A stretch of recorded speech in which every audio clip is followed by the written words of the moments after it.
Some years ago, when there was a great deal of flooding along the Mississippi River in the towns and farms that were bordering it, the agencies that came to help people came upon this small farm where a young widow lived. The whole house, the yard, the barn, everything was just caked with mud. And the woman was out in the yard hosing down an old truck. They were somewhat surprised and said, "With all the mud in your house and everything else, why are you washing down this truck?" Well, she said, "You have to start somewhere. You have to start somewhere."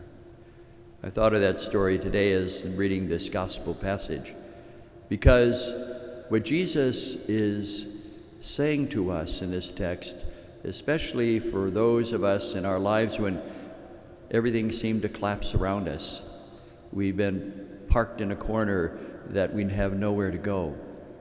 Jesus keeps telling us we have to start somewhere and take the next step, because it's precisely on the way that he meets these disciples.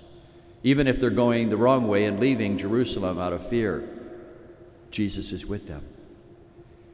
And it is important for all of us, whenever we come across those situations in which we feel as though we're at a dead end and our life as we knew it came to a screeching halt because of all of our dreams and hopes for life collapsed, Jesus is telling us, take the next step. He's with you. He's with us along the way.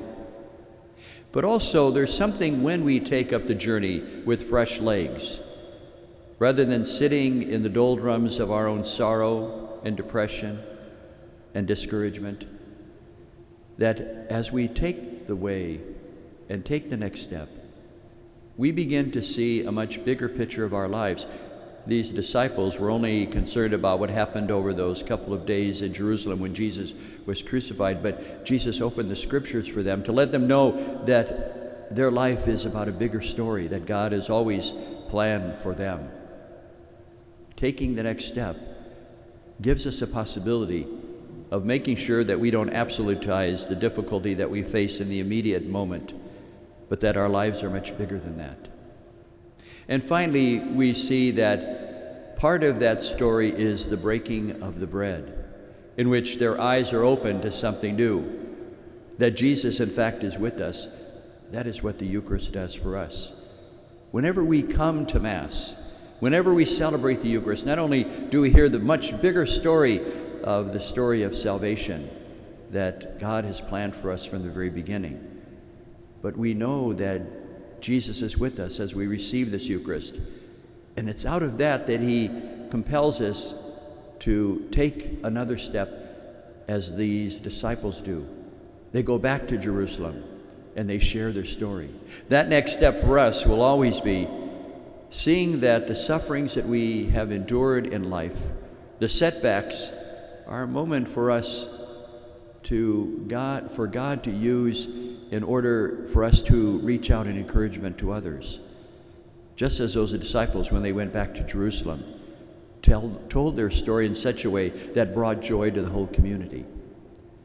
It's so important for us to realize that the setbacks that we have in life, the dead ends that we come across, are invitations of the Lord to take the next step, to see that he's with us, but also to learn from those experiences so that we can encourage others who have that same kind of experience.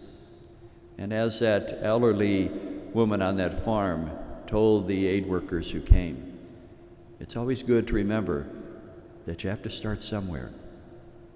And that somewhere is taking the next step in the pilgrimage of our faith, realizing that that's precisely where the Lord encounters us.